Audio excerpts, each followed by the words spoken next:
Hello everyone, welcome back to another video. I want to talk to you about three main subjects tonight. The first one is more revelation surrounding the death of Aaron Bushnell, the US airman who set himself alight to show solidarity with Gaza and in an act of extreme protest against the official US support for this genocide.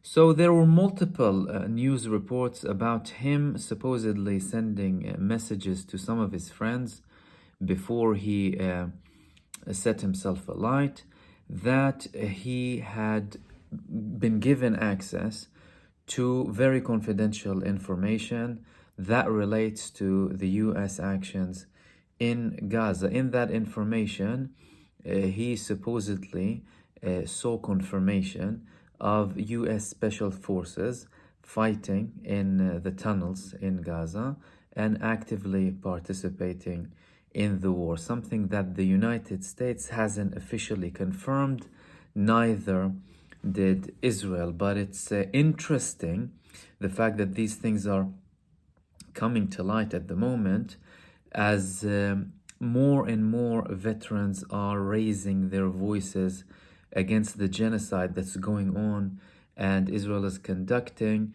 I mean, the latest protests we've seen many veterans burning their military uniform in the US, and this is something very significant because the United States as a country, they always work very, very hard to make sure they glorify the army as much as possible, whether it's through movies, through mainstream media, through social media, people in uniforms doing cool things, right?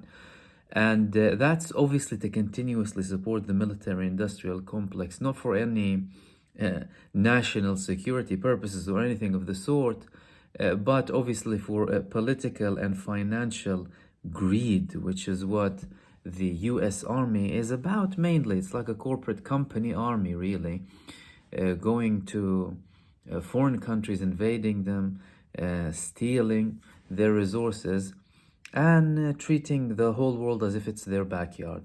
That's the first thing that I wanted to talk about, the first thing that we wanted to speak about. The second thing is the massacre. The massacre in Al-Rasheed, Al-Rasheed Street, near Al-Nabulsi roundabout in Gaza. And again, you don't see these things plastered everywhere on mainstream media. You don't see them on the front lines, on the headline, nothing. So what happened?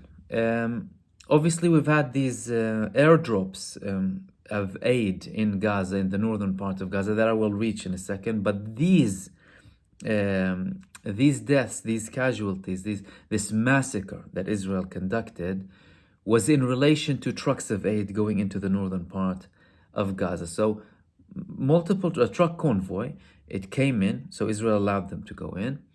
And obviously people are starving. They're going to run and they're going to try and get aid as much as possible. Really, they're starving. They haven't been eating for the past few months. Anyway, Israel starts shooting at them, dispersing them in the early hours of the dawn and in later stages as well, killing over 104 people and wounding over 750. Some estimates say over 1,000. Israel, they try to defend themselves. Firstly, they usually don't say anything about the massacre. Today they addressed the massacre as if they, they're trying to clarify their position. But there are a couple of problems with Israel's clarification. Number one, we had a clarification from the IDF in the afternoon after it happened, saying that we didn't deliberately target people to kill them. However, people were coming in big amounts and the soldiers felt threatened and they started shooting at them. So hold on a second. You have starving people who haven't been eating for a very long time, who have families that they need to feed, starving, rushing to get food, and you feel intimidated by them, although they're not armed and they're not coming towards you to attack you. and you start shooting at them. Wow, what a great excuse. And we will have further investigation. This is what they said though in the afternoon. So they were intimidated by these starving people. They start shooting at them. Shoot all of them. Then we had Hagari, the spokesperson for the IDF. He came up with this cinematic view, right? You know, nice lights next to him and the flags of Israel and acting all cute and calm. Oh, we didn't do anything. Well, what did you do? Well, you just said that you shot because you felt intimidated in the afternoon. Imagine. Oh no, we didn't shoot at anyone. People were going to get aid, and because there were so many of them, they stepped on each other and they killed each other. Our forces were there, they witnessed the thing, and they started backing off with their tanks, risking their life by backing off with the tanks, but we did not kill anyone. And what do we believe exactly? The first IDF report, which is already shameful, right? Or the second one?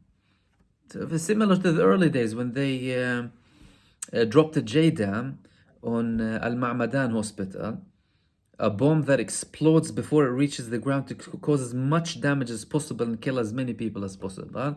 That's why it flattened the place, killed over 600 people. Then they blamed it on the Palestinian resistance.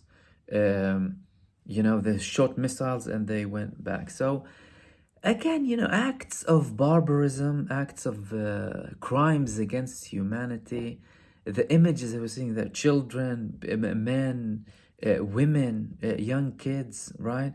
And plus, why should they reach such a level? Which leads me to the other point regarding the airdrops. And I will get to potentially why they're also conducting these massacres against civilians. They usually do that when they have a military failure and a military humiliation. We spoke about this many times previously, and they take revenge against the people to show them as if you can't even get aid peacefully. Airdrops. So UAE and Egypt are getting more aid in. Airdrops to the northern part of Gaza. The poor people, they have to go and swim because some of the airdrops go into the sea. So you'll see all of these people going to the coast, and it's cold and it's winter time.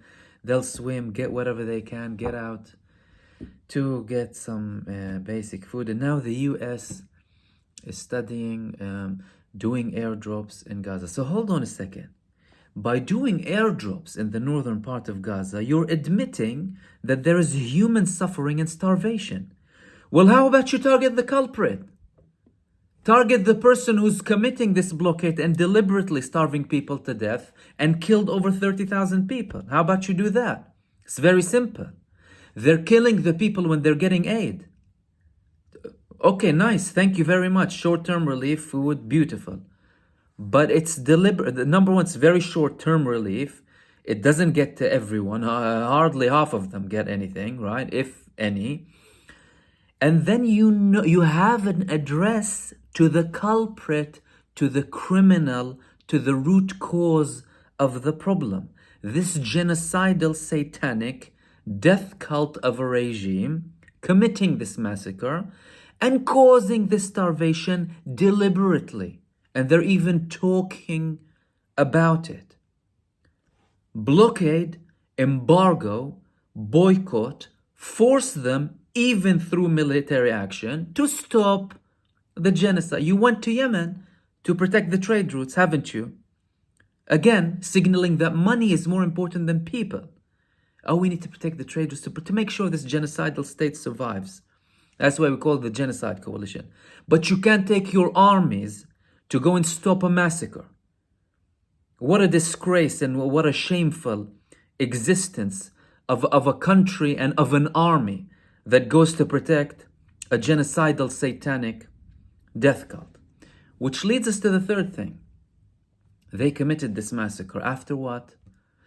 After they withdrew their paratrooper division from Gaza.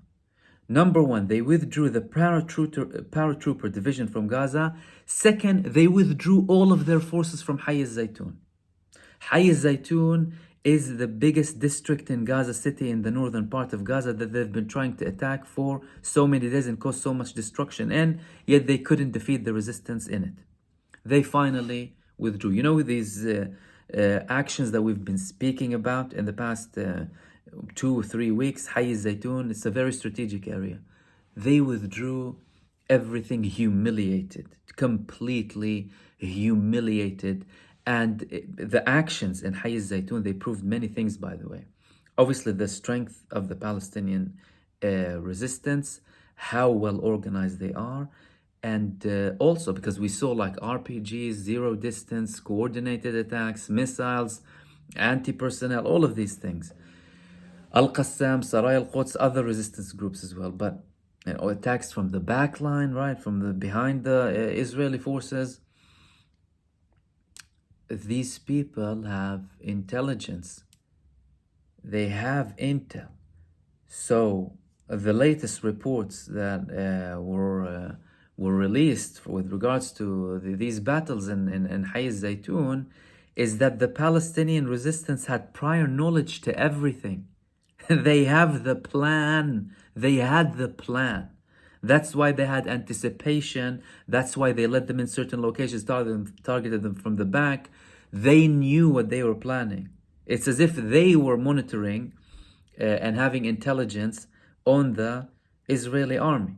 That's why they were so effective and defended Al-Zaytoun so efficiently. That led to the Israeli troops, brigades, and divisions withdrawing from there alongside all of the paratrooper division all together. These were the main things that I want to talk to you about tonight. I will follow up in the live stream about, to continue with this withdrawal and the problem of the army, Netanyahu's bribery attempt to get more soldiers in, gallant statements to get and try and force more people in from the Haredi community to the army, because there's a big problem there, and alongside a couple of other important updates. So stay tuned at 9:30 for my live stream, and I will see you soon in the next video. Take care.